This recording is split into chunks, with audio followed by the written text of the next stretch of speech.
Hey everyone, Mr. Devil here, Kenny Danico, 3-time Stanley Cup champion of the New Jersey Devils, and you're listening to the Uncle Puckers New Jersey Devils podcast. Let's go Devils!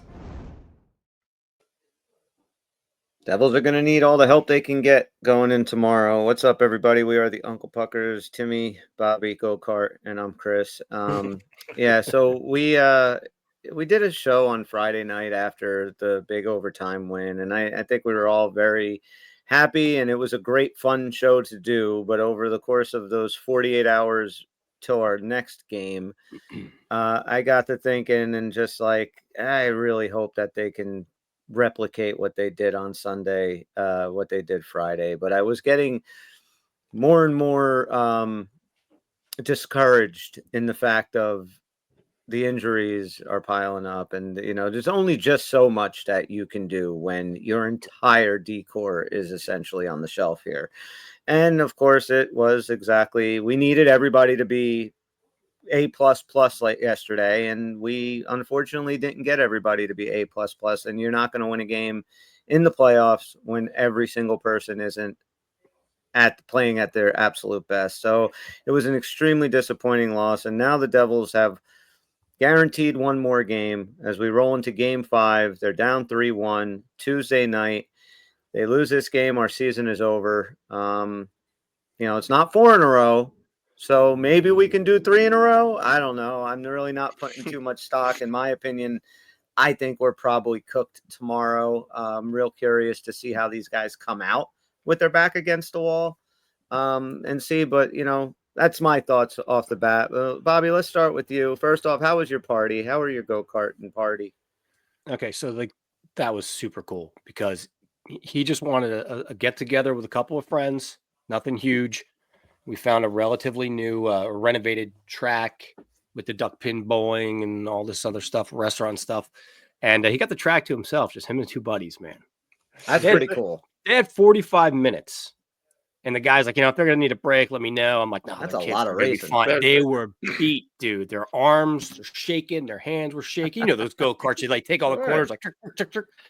Yeah, they made it about 38 minutes, and they were like, no, can't do anymore. That's impressive. But, dude, super cool. Weather was perfect. Just the 3 of them race around. My kid tells me he wants to be a race car driver, and he blew away his friends on the track, man.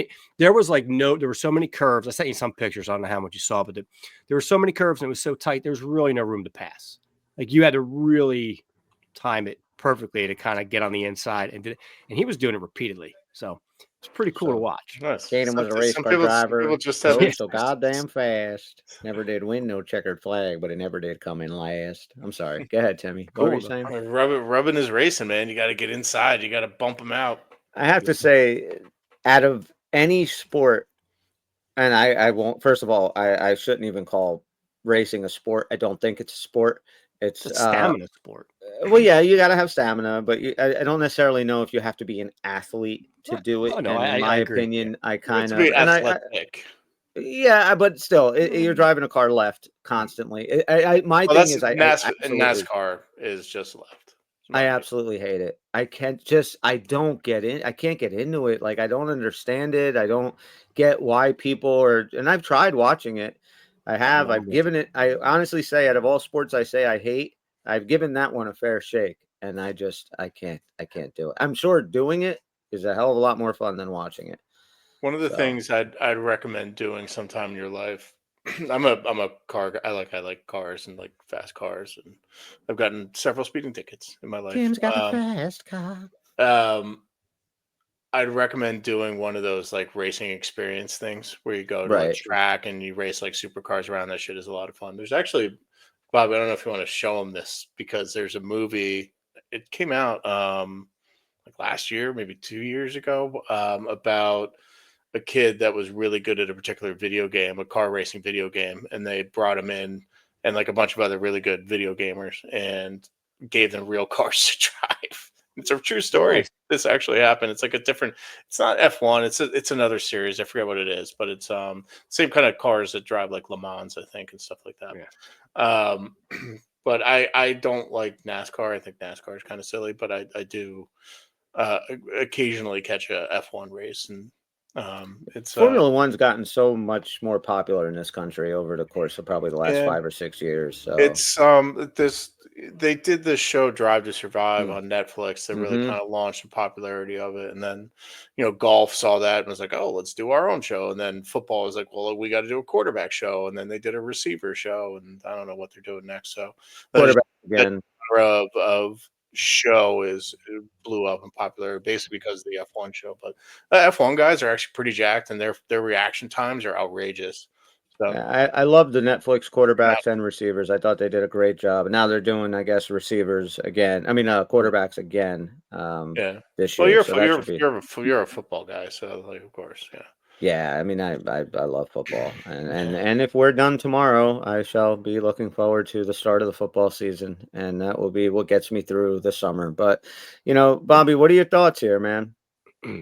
Well, the reality is, with injuries suck. They really do. I mean, I think I talked about it last pod. Like, yeah, it's not an excuse per se, but half your decor down, 2 of them barely played, your superstar down. I mean, it is a legit problem. And even if we had squeaked by this round, I mean, we were all going to keep rooting for them in every round and all of our predictions. But did anybody really think they were winning the Stanley Cup? No. I said I didn't. No. But you wanted to ride it as long as possible. And that's just us watching, our combined 100 years of hockey, right? That it doesn't feel like a team that could actually pull off. Not that miracles don't happen, but the reality is injuries do suck. But, for me, that doesn't change the effort. I don't freaking get it at all. I don't get game one. I don't get that last period or the first period. Like, how much more hockey do you need to play in your life to realize how important every shift is? But with this team, I mean, this is nothing that we hadn't seen all year. I wonder if we are maybe we shouldn't have been surprised with how yesterday's first period went, how game one went, because we had seen them all year play a great game, and then a different team comes out the next game. I just thought in the playoffs maybe it wouldn't happen because the urgency was too high, but it did. I get the circumstances. I get the fact that, what's often overlooked when we were kind of pushing Carolina around in our win, like, we were beating them to the game, and then they look like they're on their back foot the whole time. They were trying. Sometimes you're just matched up and you just can't get it going, but I just don't buy it. There's just something that they just didn't have enough drive. And what are they going to do? I mean, you have to be on elimination game to finally say, oh yeah, let's win this one. To a man, they'll always tell you they want to win every game. And I believe that's true, but you can see it in their step. There's something different from game to game. And at this level, it's just very concerning. And then the only other thing I can really think of is that despite where we are, if our power play had even been, let's say it was what it was, scoring at the rate that it was, those 3 or so goals could have turned this series. We don't know when they would have been. Maybe one would have been in the win that would have mattered. Like, I don't know. But you got to think we might have at least another win if a timely power play goal or 2 went in. And nobody saw that coming. We were the number 1 team in the league, combined special teams. I just didn't see that falling off a cliff like that. So a lot of questions. But yeah, I mean, I absolutely agree with you. The power play, the penalty kill, the special teams in general has been absolute killing us this series. And it's just also the fact of, like, I think they're just shot, man. I think they're physically and mentally spent right now. And I don't know if they can turn it up to the level that you're going to have to turn it up to win 2 games in Raleigh, 1 game at home, and beat this team 3 in a row, who I don't think that's maybe they lost 3 in a row one time all year. It's just, I think they're physically and mentally spent. I mean, we are probably the most beat up and injured team in the playoffs right now. This feels like the string along, right? That we're going to go down there. We are going to pull one off by a miracle. Everyone's going to get excited again, only to lose it at home. Like, I honestly don't see them completing the 3 games they need to win this round. No, I will love it like crazy if they do. Of course, I'm a big fan, but realistically, no way, man. We're cooked. No. And Tim, I mean, do you disagree? Yeah, fuck you. We're winning the cup. What are you guys watching? Of course I agree. Like, yes, going in this in that little delusional back of my head, and I even like a lunatic in my bracket challenge. I was like, yeah, they're going to the Eastern Conference Finals, but I knew that probably wasn't happening. We did get that little glimpse in Game 3, but it's just like they put everything they had into that game to win in 2 overtimes, and that was the best they could come up with. And there, Chris, I think you said it perfectly. Like, for them to even sniff this series, everybody had to be perfect, including Markstrom. And like they just haven't been. Game 1 was an absolute dud. Game 2 was a little closer, but they still couldn't pull it off. The same issues again and again and again are showing themselves. This lack of scoring and the bottom 6 depth are an issues. The injuries are an issue. Markstrom having an off night is an issue. Yeah, Bobby going in like thinking that special teams is going to be an advantage. That hasn't really worked out. It had to be. That was one of our paths. That was that was the only thing where we had an extreme advantage was, right. and it's flipped the other way. Our power play is actually a net negative because they have a shorthanded goal against us. And just I've seen a lot of people pointing the fingers at this guy and that guy, and there's a referendum on every single thing that is, it's only the bottom 6 and it's only this. And I've seen people even saying fucking kick Sheldon Keefe to the curb because he's not teaching but Nate Bastian how to fucking tip shots. It's like, what are you talking about? Like, this is just an accumulation of everything on this team, and it's just all coming to a head. Yeah. I agree with Bobby to an extent on the effort. That was a really disappointing first and third period. When you have to get back into things in that third period, they, it just didn't seem like they had any juice at all. I get Carolina kind of, turtled a little bit, and there's some score effects in there, but you just have to find a way. And if those 2 lines aren't doing anything, just throw the guys that are out there. Like just. I don't know, man. It's just frustrating. And it was really disappointing. Like, we get scored on in the first minute. And it's just like, man, sometimes you just tell with Markstrom when he's just a little bit off. Yeah. Like, right after Palat had a beautiful scoring opportunity on the other end. I get it. Yeah. We came out of the first shift, and that line, Palat, Timo, Nico, great line. Only line that really was like delivering consistently good shifts all night. Palat was probably our best player last night. Palat and Timo were probably our best players last night. But with Markstrom, it's just we should give him another 6x6. For fuck's sake. Yeah, no, don't get it twisted. I think we need to free up his cap space to. He had a great game. He really. I know. You know that, Bob. Yeah. I mean, if we could just dust Palat off for the playoffs, I'm fine.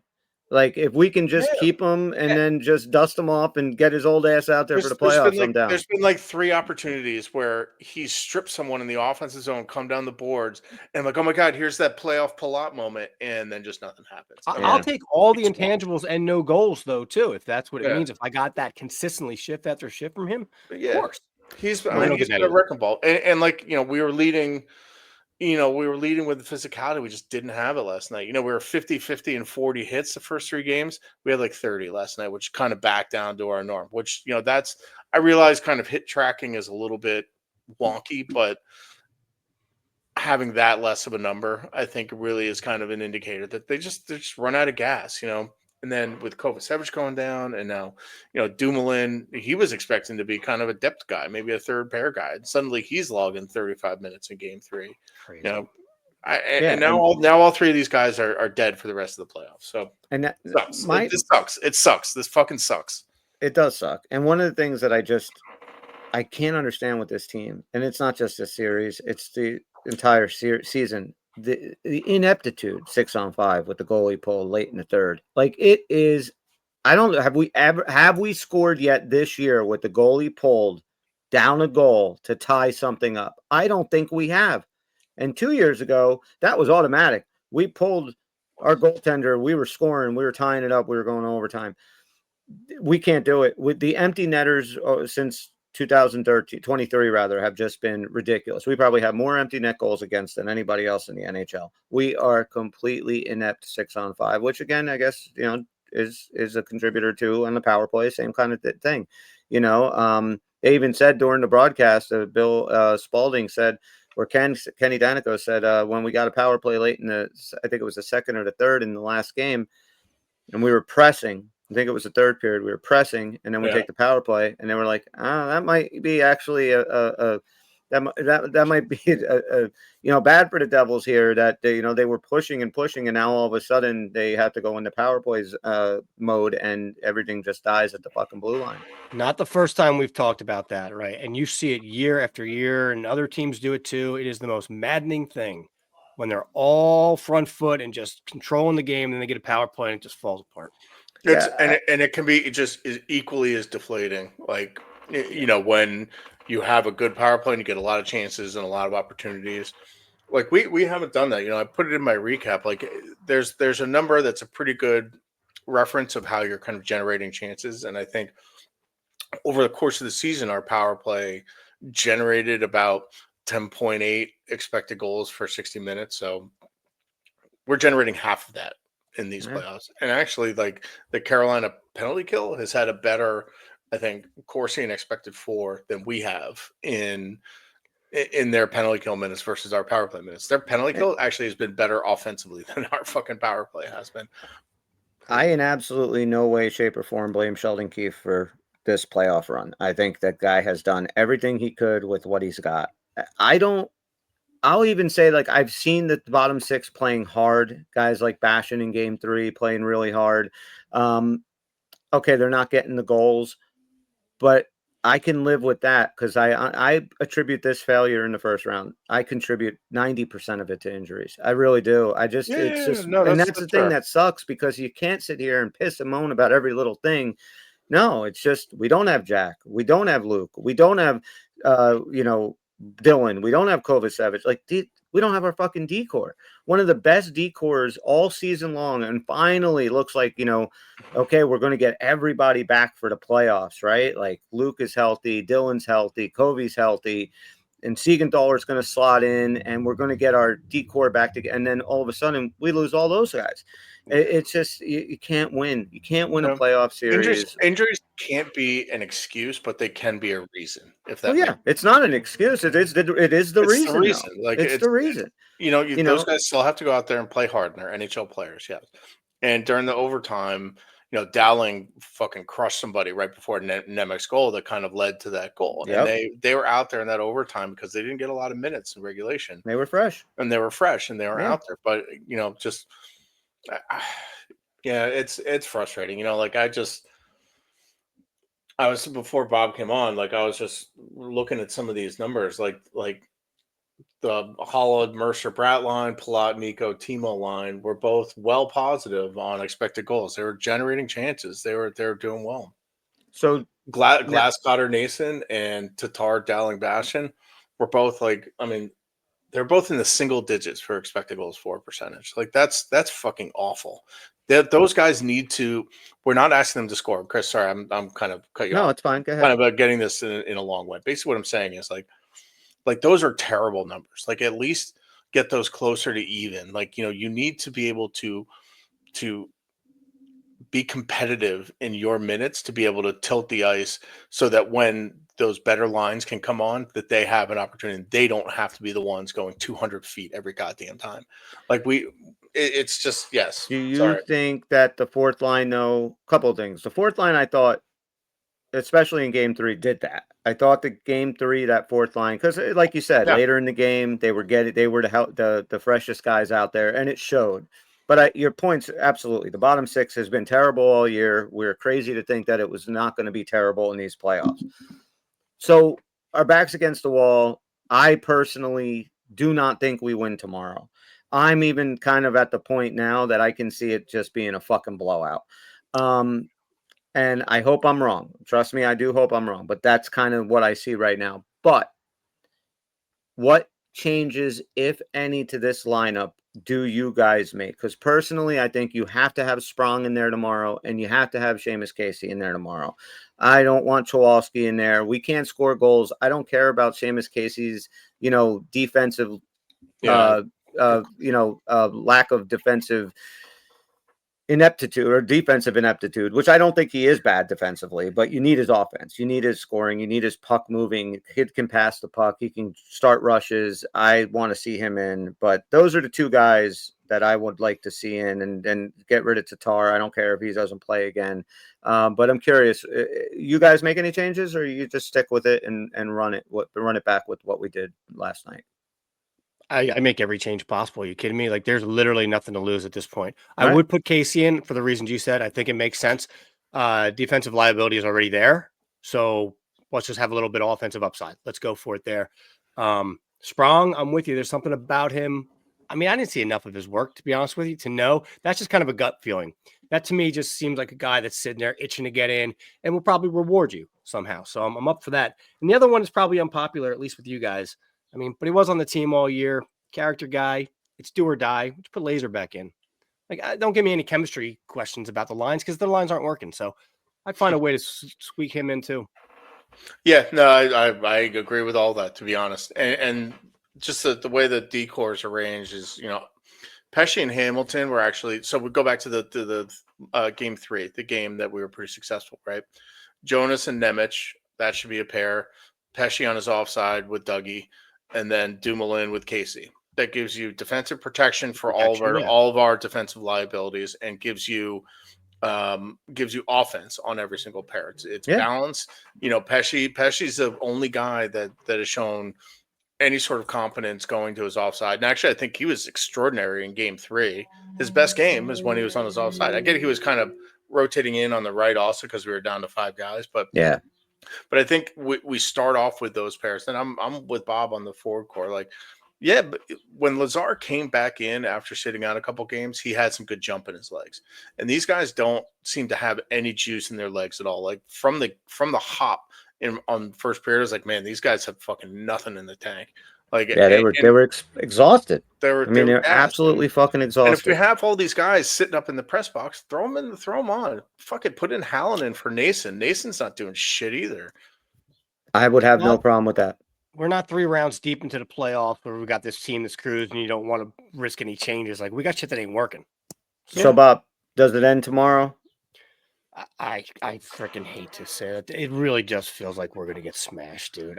It's got that momentum on it where Carolina just smells the blood. And, I have faith that the guys can pull off another great effort and game. But I think for all the things we mentioned today, we're just outmatched. We are physically outmatched. This is not our team.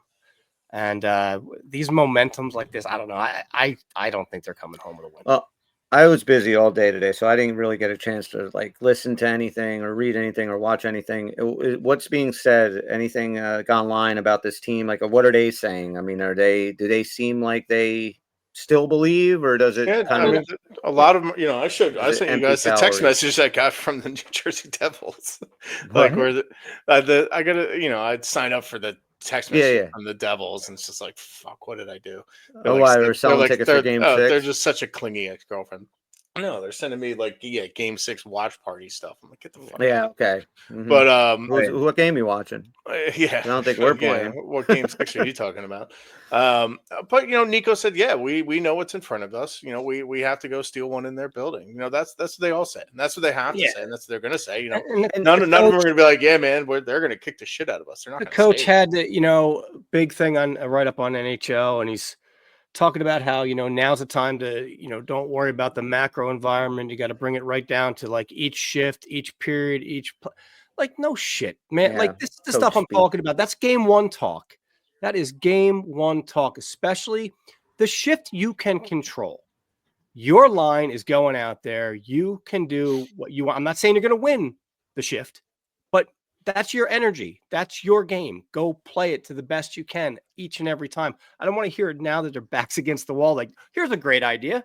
Let's not worry about all the other games. Let's worry about today. Okay, good. That sounds good. Yeah, but Anderson I think we don't know. I don't know. I haven't seen anything. But I get what you're saying, Bob. But I think a coach has to say that, and that's part of his job. Totally it's just like his job is to remind them, be like, this is a tall order when you look long term, but that you can't look long term right now. To me, there's nothing else to say in this environment. That all needs to be said all the time. the total mentality from drop one. Maybe it is. I'm just a frustrated Devils fan. Yeah, but this is when you hear it. Backs against the wall, and now it's every second counts. It's like you got to preach that from the beginning all season. Game one to the end of the playoff. That's just the winning mentality. And I feel like part of that's the problem with this team, why we never even won 4 games straight. There was some, that kind of killer instinct was just never there. Yeah. And I mean, look, you can really boil it. I mean, because tomorrow, it's everything. We lose, we're done. But if you do kind of take that away, it's just a one game. And if you can pull out an upset in Raleigh, then you can maybe put, because if they don't have Anderson, and I'm just gonna be the therapist here and just kind of like, if Anderson's not in, Anderson has been great. I don't think we tested what the hell's Kochekov at all after Timo's goal. I don't think we tested him at all. Everything was to the outside. We didn't have a ton of really good opportunities. So I don't know how he is going to play.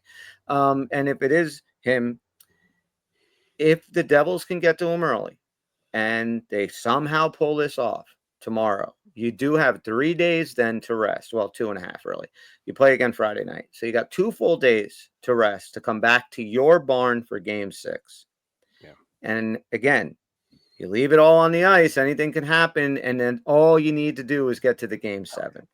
And then it doesn't matter. They flip a coin, and if you can pull 2 in a row off of Carolina, I mean, it okay. Not therapy session worked. Okay, Happy Homer's back. We are going to go down there and steal the game that we're supposed to steal. The goalie thing is a great point. We're coming back, and then you win your game at home. You got the one game to win at home. Then we're back to the proverbial toss up for game 7, and that's it. Devils in 7. Let's go. All right. I really need to get some shit out because I'm very disappointed. Well, look, this has been the past 4 months have been some of the most frustrating I've had as a Devils fan. Just watching this team game in and game out, just be like, why can't you find it? You had it. Like, why can't you find it again? It's just so fucking frustrating. Well, I mean, Chris, you talked me into it, man. We're gonna score 3 on Kochekov in the first and cruise to a 7-0 win. Come back home, win again, and then it's gonna be game 7, which is a toss up. And here's the thing. If it is Kochekov, and you do light him up, like we haven't scored more than 3. Well, yeah, we scored 4 in game 3, but the overtime goal. But let's just say during the regular 60 minutes, we haven't scored more than 3. Scored 2 in the first 2. So let's say that you do what you just said, Tim. Maybe not 7-0, but let's say that you put 4 or 5 past Kochekov. You win the game 5-2, 5-3, whatever. 5-0. Now you have Carolina going, fuck. The last thing we want to do is go all the way back to Jersey, to that fucking building without our starting goaltender. And then in the back of their head, what they're thinking about is we can't put these fucking guys away. They have nobody on their team. I don't know half of the fucking defensive core that they have back there. Who's Seamus Nation? And who are these guys? I don't know them. That's the whole thing. Like Nemo, who the fuck is Nemo Casey? I don't know this guy. Right. Exactly. Right, game 3, game-winning goal scoring. Right, they know who he is now. Yeah, you know who Nemec is now. But I was mixing the names up. I know. Like just but they start having some doubt, and then if you go and punch them in the dick again on Friday, then it's a series. Then it doesn't matter at that point. You lose game 7. If you lose game 7, you can even as a Devil fan say to Carolina in general, fuck you. We took you to the edge and we didn't have Jack, Luke, and blah, blah, blah, everybody else. And I'm still sticking with I have the feeling we're going to get lit up tomorrow night, but that's it, man. It's just that one. It's all you need. And if you can do it. Yeah. I'll know in the first probably 5 minutes whether we're I agree. Yeah, I agree. But if they had that first good shift, and then they just got absolutely fucking dummied, but they fought back. They did fight back yesterday. They did. And it was just one goal. That's all you needed. One fucking goal. What was it? The power play? What was it? There was a power play. And I thought that if we tied that up at 3-3 and we go into overtime again, I felt good. Like our power play in games 1, 2, and 4, our power play has had multiple opportunities to tie to tie or take a lead in So games, and they're not delivering. Our power play needs a Gotta come serious. through. I mean, just the percentages say we're gonna get I one. don't understand what they did.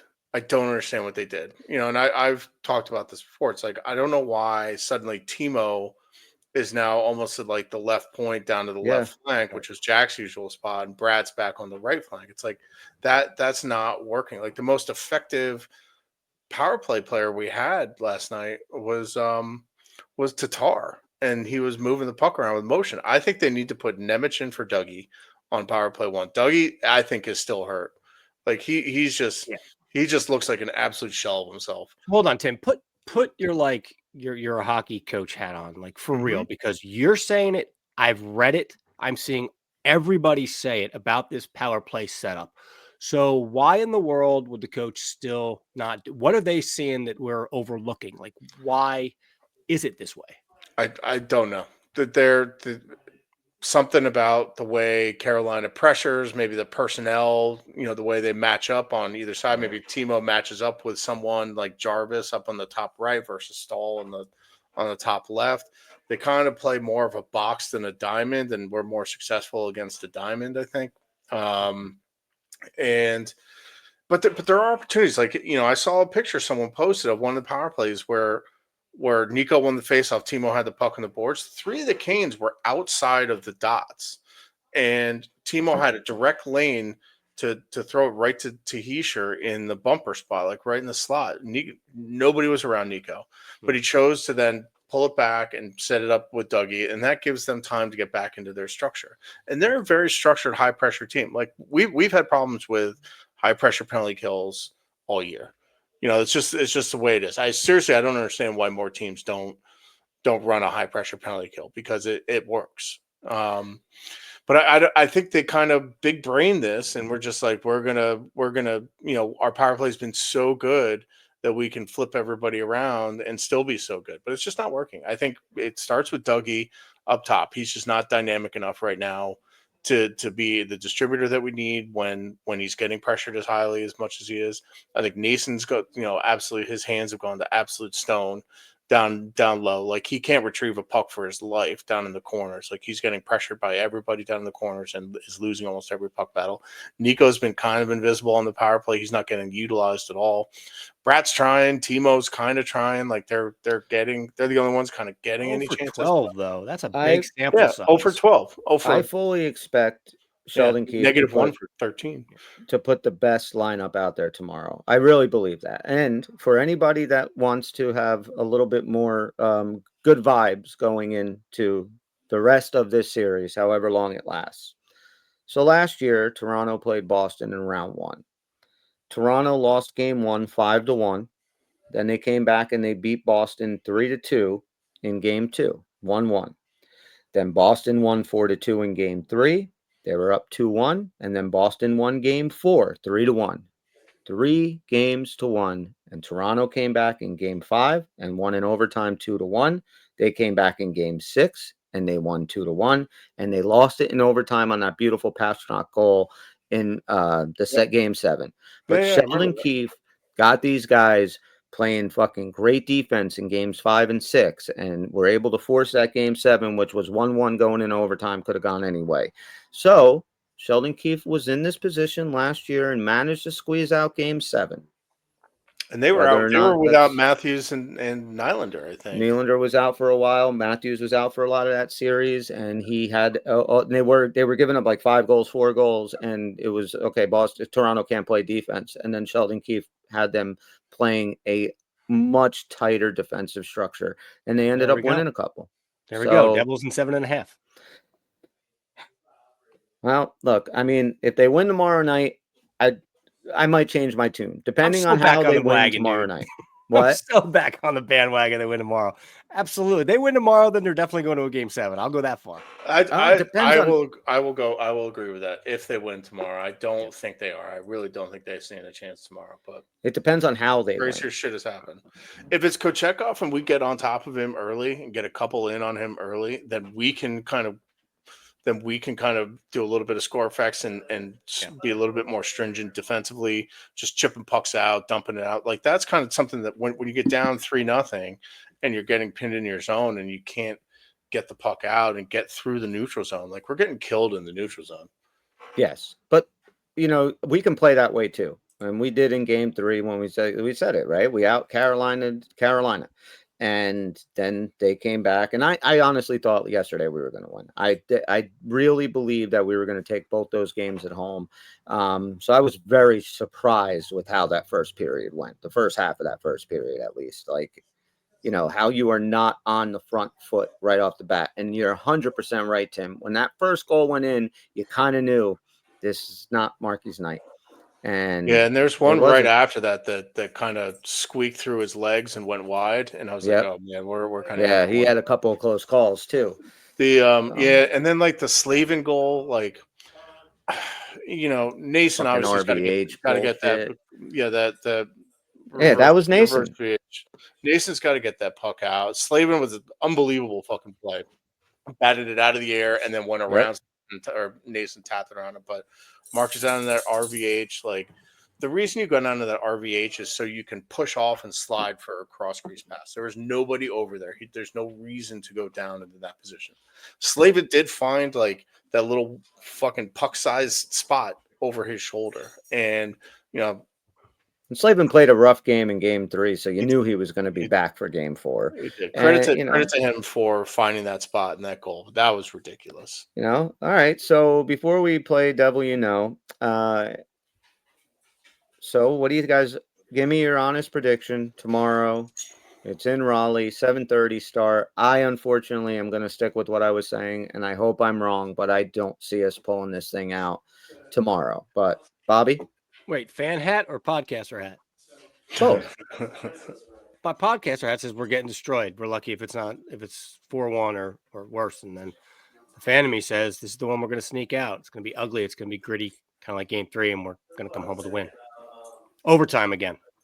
Oh God, I can't handle another overtime. I don't want to do. Well, I got a school concert for my kid in band. So I probably need overtime if I'm going to watch any of it. I can't do overtime again. My little heart can't handle it. It really can't. How about you, Tim? Your cold black heart. We're going to lose like 4 or 5-1, I think. Or just the scoring's not there. I'm a little concerned about Markstrom now. Hopefully he bounces back. The fan of me, I'm with Bob. We win 3-0, get a bunch of goals in Kochekov. Marky's out of his mind. The decor goes back to the way we said Seamus Casey with all 3 goals. Well, okay, I'll take it. All right. Well, before we go any further, the NBA 82 game grind is done, and now the real fun begins. The NBA playoffs are here, and it's time for all the high-stakes drama, clutch moments, and jaw-dropping plays. And if you're looking to make the playoffs even more exciting, DraftKings Sportsbook has you covered as the official sports betting partner of the NBA. Here's something special for first timers. New DraftKings customers can bet $5 and get $200 in bonus bets instantly. Make it a playoff run to remember with DraftKings. Download the DraftKings Sportsbook app and use code THPN. That's code THPN for new customers to get $200 in bonus bets when you bet just $5 only on DraftKings. Gambling problem? Call 1-800-GAMBLER. In New York, call 877-8-HOPE-NY or text HOPE-NY. In Connecticut, help is available for problem gambling. Call 888-789-7777 or visit ccpg.org. Please play responsibly on behalf of Boot Hill Casino and Resort. 21 plus, age and eligibility varies by jurisdiction. Void in Ontario. New customers only. Bonus bets expire 168 hours after issuance. For additional terms and responsible gaming resources, visit dkng.co/audio.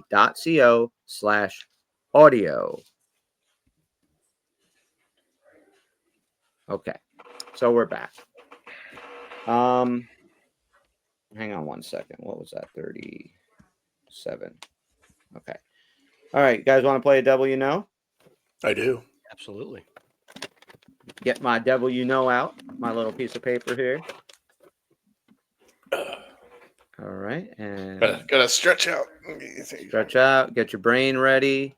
And away we go. Shall we play a game?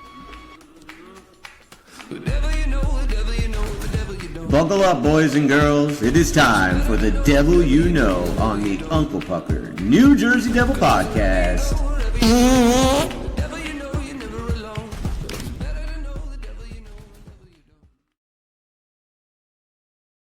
if it's possible, maybe we play the game after every loss because the fart always just makes me happy. It is a happy sound. It just I'm makes with me you. giggle. Farts are funny. Nothing we can say about that. Farts are funny. Farts are always funny. We're now going to play the most interactive, fan-friendly game in New Jersey Devil podcast history. Tonight, I will be a clue giver, giving clues for any former New Jersey Devil player. Bobby and Tim have to guess. They get 3 incorrect guesses before they are eliminated, and they can ask me any question I can or cannot answer. It is completely up to me. So, are you boys ready? Ready. Sure. This former Devil is a native of Elk River, Minnesota. He was born on March 5th, 1981. 81. He played 16 years in the NHL. Okay. From 2003 to 2018. Jamie Langenbrunner. It is not Jamie Langenbrunner. This former Devil played for 3 NHL teams.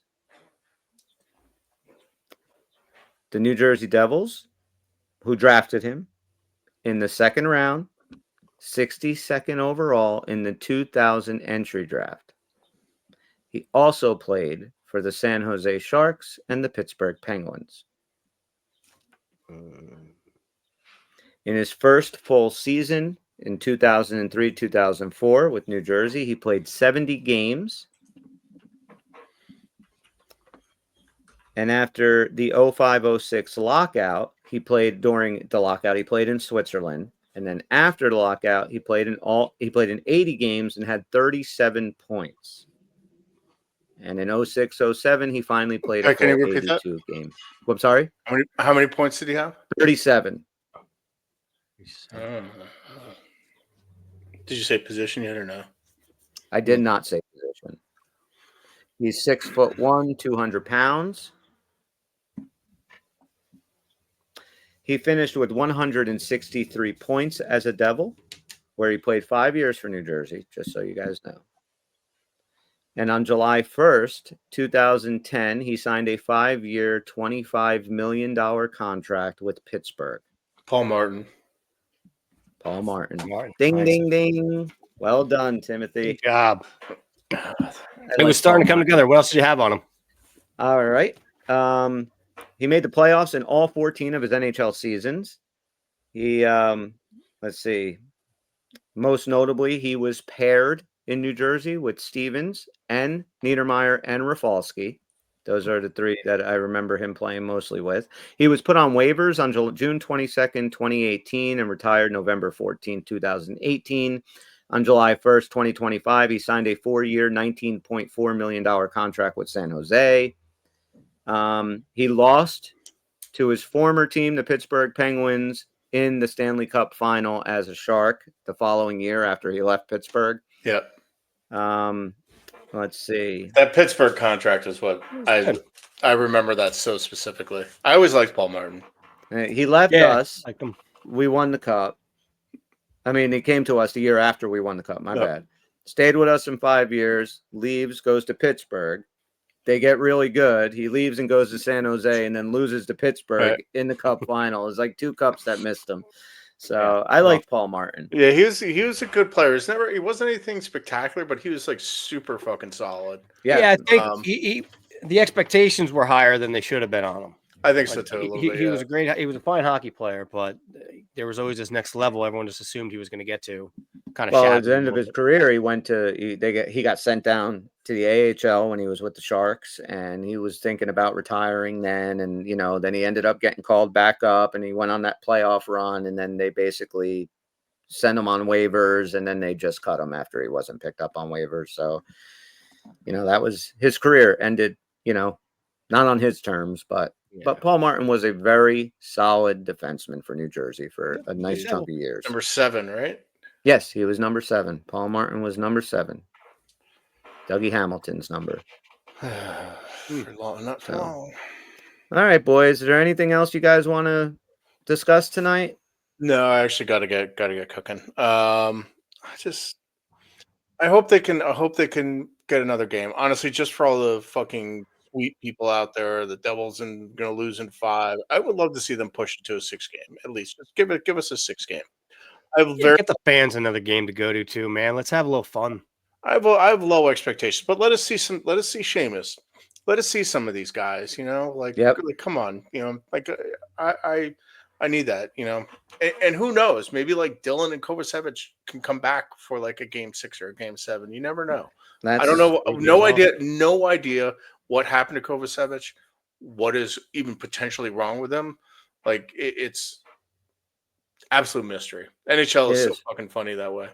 It is a mystery. But okay, well, before we wrap up, did you want to talk anything about the NFL draft this weekend? Because it was a lot of fun, this NFL draft. It was which was probably in, I would say, the last 5 or 10 years, like a draft of meat and potatoes mostly. This was not a awesome skill position draft or anything There's like that. a lot of line work, and that was Yep. next year's gonna be the big QB draft. But And look, as far as being a Viking fan, I like that they just stuck at 23 or 24, whatever pick it was. They took Donovan Jackson, the tackle out of Ohio State, Ohio State. I was very happy with that pick. I mean, it's not sexy at all, but you only had 4 picks going into this thing. But the Shador Sanders, anybody want anything to say about this? that was wild, man. Him falling. Look, a lot of stuff was coming out after the fact that he just fucking absolutely was a just a Dick. piece of work during his interviews, and I'm surprised he still fell as deep as he did. I saw some of the tape on some of the other guys that went in front of him. Like, it's kind of crazy, but um, I was watching ESPN's draft coverage on and off, and Mel Kiper Jr. like he had one of the worst on-air meltdowns I've ever seen in I my life. know. I watched it. It was It was ridiculous. like And he was losing his goddamn mind over Sanders falling. you, And I know, who knows? Like, I know you like him. I know you think he's going to be a productive quarterback. I don't. But a lot of that is environmentally driven. Where you land, right. how you get brought up. Who your receivers are, who your line is. For our local fans, I think the Giants did pretty well. The kid they drafted, was it 3 or 4, is probably one of the best players in the draft, if not the best player in the draft. I don't Abdul know. Carter I we're don't. talking about, yeah. Yeah, Abdul Abdul Carter is Carter, going to right? be an Yeah, animal. he's going to be an Yeah. animal. Yeah. I don't know about Jackson Dart. A+ name. My dog is named Jax too. Jackson Dart for a quarterback might be the coolest name ever. I It's a mean, it pretty really Yeah, is. like football. Dart. Like, come on, Yeah, like throwing that's an fucking unreal. darts, dude. Yeah. I love it. But with the Shador thing, Um, I mean, look, I don't think any of these quarterbacks that were coming into this draft are going to be. Sorry, motorcycles are driving past. Are going to be anything. I don't think we're going to see too many Hall of Fame guys coming into Super Bowl winning. I like Cam Ward. I'm not sure about his. What it is with him? He's such a quiet kind of. I don't know. Quarterbacks, you kind of have to be a bit of an alpha male, and I'm not quite sure Cam Ward is. yeah, that's fair. Shador is like, when there were reports coming out that Shador was like taking personal calls during interviews at the combine, like just picking his cell phone up and talking when there's a general manager and a coach interviewing you, and you just ignore them, not even an excuse me, and you take a personal call. Like, look, the NFL isn't putting up with any of that bullshit, No. So, and his dad, Apparently he had his headphones around his neck with music still playing out of him. yeah, He brought an entire entourage to his meetings. Like, what are you doing, man? yeah. I mean, He did admit after the fact. He was like, yeah, maybe I didn't handle that right. But he didn't do any of the combine stuff. He No. didn't do any of the testing. Yeah. But He now dug his own grave. But now you got drafted. You're on a team right now that has 5 quarterbacks. All right. They drafted the other kid before him, and then they drafted Sanders. They have Kenny Pickett in there. They have Joe Flacco, and they have Deshaun Watson. So Deshaun Watson's going to be on IR. So now you're down to 4. Joe Flacco is not leaving that building because they brought him in. They need an adult in the room. That's Joe Flacco. So that leaves the 3. You traded for Kenny Pickett and drafted these 2 guys. If Shador Sanders does not prove that he deserves to be on this team, he will be cut before that. Nobody has a problem cutting a 5th round pick. I don't give a fuck if it's a quarterback or if your last name's Sanders or anything. So he has his opportunity. every if you little are thing as this good guy as you does. say you are, then go get it. every little thing, even if he throws like one ball like a little bit off in preseason, he's going to get ripped to shreds. I feel bad for him, but he also dug his own grave on this. And what did you think about this fucking Olbrich's kid doing? Did you hear about this? Holy shit, man! What are you doing? And they're not, and Atlanta's not punishing him at all. I mean, what do you think, Bob? Do you not give a shit at all? No, yeah. So no, I have my notes here. I'm transcribing kind of as we're going along here. I got no clue what the actual fuck are they talking about. Thankful we're doing this at the end of the pod because no one's listening anyway. So I got just to tell you a fucked up story about this. So the Shador Sanders, right, is Deion Sanders. You know who Deion Sanders is, right? Sure. Obviously. Yeah. So he was a quarterback. He was drafted, but what happens is I guess they provide a phone. He gave everybody a phone number. It was one phone that he had for just the draft. So all the GMs and coaches had his one number. How Olbrich's kid found it, I have no idea. So I think it's the defensive coordinator for Atlanta. Yeah, was the interim head coach of the Jets last year. Yeah, Prank called him, like pretending to be from I don't know what team he said he was on. He said he was with New Orleans. Did he? Yeah, okay. Yeah, he was with the Saints and said that they were drafting him. They prank called him, so they found out that it was his kid and that I don't know how he got this number. But like Atlanta's not even. They're like, yeah, we're not going to look into it at all. That's no, it is fucked up. Like, I mean, if that's your kid, like that's bull. You don't do that, man. That's like Danny Briere's kid throwing that wheelchair down the stairs. Like that's just that sort of reckless, idiotic behavior. Yeah, I mean, so I felt bad for I did feel bad for Sanders because I honestly feel like if his last name was Smith, he's drafted in the first round, maybe the second round, but he's drafted way before the fifth. It's because you are Deion's kid. Deion put you on a fucking pedestal since the day you were born. He made this kid believe that he was going to be the greatest thing since Tom Brady. And, it is what it is. He's going to be a good quarterback. If he gets his head out of his ass and kind of just says, all right, I'm going to put the work in and do it, I think he'll be fine. He's very accurate. I think he does do that, though, relative to who's the Johnny Manziel. That was kind of a lot of the – like Manziel also had all that talent, but he didn't do shit off the field. Like he didn't do the work off the field. No, that was the problem. Yeah. Jamarcus Russell, another guy, went number 1 overall, doesn't do the work off the field. Out of the league. Yeah, I mean, so he's got his opportunity now. We'll see if he does it. That way, Bobby. That's all the football talk we're going to do for now. Yes, okay? Sorry, Bob. But go Ravens. They picked up the draft. Just fell to them exactly the way they did. They were great. The Ravens did now between Hamilton and what's the kid's name they drafted? I forget his fucking name. Oh, I can't remember. But anyway, it's a great save. Now, both those guys can play strong, can play free. Like what they can do in the middle of the field now is just it's scary. It's scary how good that defense should be. That line and that linebacker safety group. I'm a little about your cornerbacks, but when you have guys like Kyle Hamilton and the kid you just drafted, you have help, and that's you can design coverages around that. I think. Yeah, that's what I mean. They're going to be their line's really good too. So I really like what Baltimore did. I'm excited. It's nice to have competent management for one of my favorite teams. Yeah. I think that's a story on the Devils for the offseason when we get. And that, ladies and gentlemen, was a preview of our new show, The Uncle Punters. There you go. Ooh, Bobby, no, Chris, no more. No more. I love it. I like the name. Our Sunday morning Uncle Punters. Yeah, I think we should do it on Monday or Tuesday after all the games. Do one show where we just talk the football for the week. Talk about your all-time backfires. All right, Uncle Punters. I just sent out a couple of stickers to a dude out in Ohio, and he emails us, the stickers. So I have to ask, like, whenever people aren't from Jersey, I like to find out how they became Devil fans. So he got into hockey, and he was watching all bunch of hockey. He's an adult, and he. That's good. Well, I'm just saying it wasn't like a little kid. Like he was, so I'm the kid. The kids we drag him in with the fart jokes. That's it. And he asked his wife what team he should root for. So they went through all the different logos, and his wife's like, "Well, the Devils have the coolest logo." So he's like, "All right," and that was it. He was a Devil fan. Perfect. I love it. Example. Yeah, there we go. Nice. Well, so those stickers are on the way. So, all right, so we're gonna wrap this thing up. Let us know what you guys think. Is there going to be a game 6, or is the Devils season? Dead and Buried tomorrow by 10:30 at night. Let us know. You can reach us on X, on Blue Sky, at theunclepuckers@gmail.com. Wherever you're listening, a like, a 5-star review, a positive comment, a like, a subscription, a download, and all that other fun stuff helps the little podcast that could. For Bobby Gokart and Timmy, I'm Chris. We're the Uncle Puckers. And we'll see you when we see you. I didn't get to ride the go-kart. Fuck you, Valcat, for chiming in yesterday after going fucking dark for months and tweeting some bullshit about the Prudential being dark. Fuck you, you smug.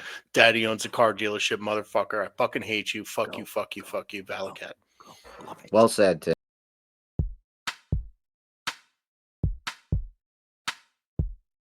It's over, Johnny. It's over!